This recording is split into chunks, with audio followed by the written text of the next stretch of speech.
join me for a look at cosplay and general convention photography at Anime Central 2023. I've already released an hour-long video from when I tried to stream. Poor wireless internet made the stream very spotty, but you can see what it would have been like from the GoPro's internal recording I uploaded. I also added overlay photos, so it is pretty interesting if you're into long-form videos. I was using the Nikon Z5 with the Z28mm f2.8 lens. It's a decent combination for a busy convention space because it's a relatively wide lens, but this lens isn't amazing optically, so there is somewhat of a trade-off for that wider focal length. The f2.8 aperture and obviously the lens price is pretty low, which is nice, but again, there is a trade-off. I know a lot of convention photography videos lately on my channel have featured this combination of equipment. Hopefully in the future I'll be able to try other equipment out for convention photography. Really depends on the viewership of these videos. My preferred style of photography for conventions like this is walking around and asking for photos, kind of like Pokemon. You want to catch them all, but in this case I'm taking photos of cosplayers as I run into them. I don't do many private photo shoots at conventions or in general these days especially, but occasionally friends will ask me in those situations, at least in the future, maybe I'll record those and make videos on them.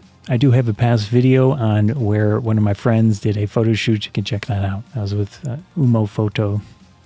I prefer to do this casual documentary style photography, recording POV footage with the GoPro so that you all can get a direct view of what's happening at the conventions, how I'm taking photos, how I position the cosplayers, things like that. I think it's a nice, interesting way to have you indirectly experience the convention. Anime Central is one of the largest conventions in the Midwest. As it has grown, the convention has moved a lot of itself into the Donald E. Stevens Convention Center. I'd say that's overall a good thing, but it has changed the feel of ACEN itself, how you experience the convention. So they have moved a lot out of the hotels. They tend to be not as populated with people, but you can still find cosplayers there occasionally to take photos of. So if you want to walk around the convention, might as well check out the hotels as well to take photos. Some of them look pretty nice. There can be good spots, explore, see what's available, and obviously the convention center is going to be the main place to take cosplay photos. For photography, a lot of the convention center doesn't have great lighting, and there is a mix of different color temperatures for the lights, which adds to the issue. You've got some lights that have a blue cast, some have a green cast. I prefer natural light photography for the convenience of it. I don't like carrying a lot of equipment, but if you are feeling motivated and want to get a more consistent type of photography, you can definitely use flash. Walking around the convention, have some type of diffusion with the flash to make it look nicer, and you'll get a really good foreground light in those situations, but the background obviously is going to be darker if you're going to use flash. For natural light photography, I think the best area is the convention center's indoor entrance hall. There are a lot of people, so that means a lot of cosplayers to take photos of, and the lighting is good. In this case, there are overhead skylights. In the daytime, it works really well, and also the ceilings are reflective, giving it a unique look to the photos. Just be careful of the bright spots on the floor when it's broad daylight, because there is going to be a large difference in dynamic range. That said, I did spend a lot of time with friends at this convention walking around the dealers area, which is very bad lighting, but it didn't stop me from taking photos when I was able. Considering how busy this area is, it's definitely not ideal, but you can make it work. In my case, with the full frame camera, f2.8 lens, I get a decent amount of light, and obviously with raw photos, I can adjust that in post to make them look a little bit better. For me, having fun at the convention is my main priority, especially when I have friends around. Photography takes a secondary role in those cases, but often friends will join me to go out with the purpose of finding cosplayers to take photos of. In that case, it's a win-win because I can get a lot of pictures and also spend time with friends.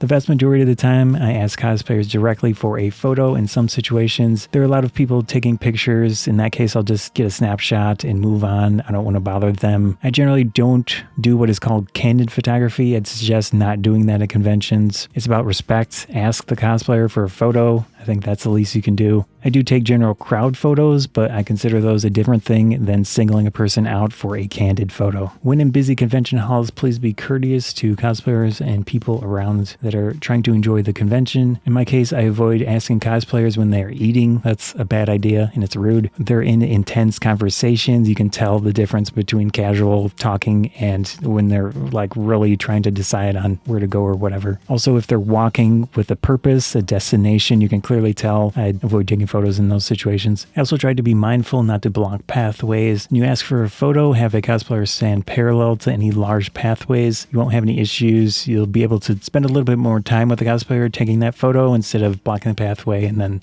it just turns into a big issue with a bunch of people standing there waiting, watching. It gets awkward and it's rude. Even some pathways outside, or the infamous enclosed elevated walkway connecting the Hyatt to the convention center, are terrible places to take photos. Don't do it. Don't bother. Besides cosplay, I also like taking crowd photos as well as detailed pictures of whatever I find interesting, like figures of characters that I like in the dealers area. It can be pretty much anything that piques my interest at the time. Part of my goal with convention photography is to document the event. It's been a while, but in the past I would also photograph events like the fashion shows that Anime Central had. I don't know if they still do that. Panels I would attend, and the masquerade. It's been a while, but maybe in the future I'll try to attend those again. Really depends. A lot of time these days, I only do the single day at each convention, which means I have a very limited amount of time, so some things get cut out. If you are interested in people photography and are looking for practice, I think anime and other pop culture conventions are a great option.